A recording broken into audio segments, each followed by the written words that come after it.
Primo incontro sul territorio per risolvere le problematiche della casa di riposo comunale di Gemona. Quali sono le soluzioni che la Regione offre al Comune?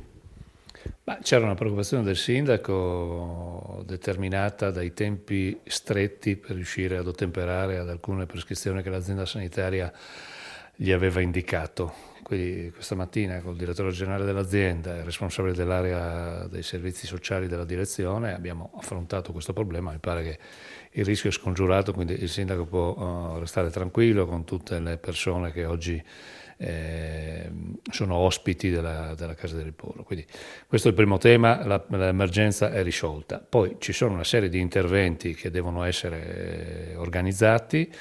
Mi pare che il lavoro sia programmato e poi c'è tutta una partita legata alle risorse disponibili, quali parti sono disponibili, mentre altre il Comune potrà accedere a dei bandi che la Regione pubblicherà già nei prossimi giorni. Quindi mi sembra che il problema emergenziale è risolto, quindi rassicuriamo la comunità di Gemona rispetto a questa preoccupazione e vediamo di mettere in cantiere tutte le altre cose che consentano di ottemperare a quelle che sono le norme e le disposizioni normative regolamentari.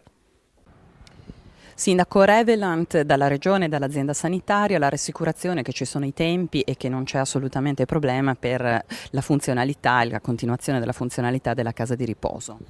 Sì, senz'altro l'incontro di odierno è stato molto positivo e ringrazio tra l'altro anche la tempestività dell'assessore Riccardi accompagnato dall'assessore Zilli, perché non era proprio né scontato né dovuto che nel giro di 24 ore si riuscisse a risolvere il problema. Ringrazio anche l'azienda sanitaria perché abbiamo scongiurato una preoccupazione molto forte per gli utenti di questa casa.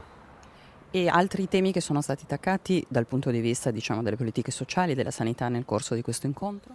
Sì, il tema degli accreditamenti ora è sempre più vivo per le nostre strutture, quindi parliamo sia della casa anziani, la residenza, sia il centro per il CRSE, per dove trovano collocazione i disabili.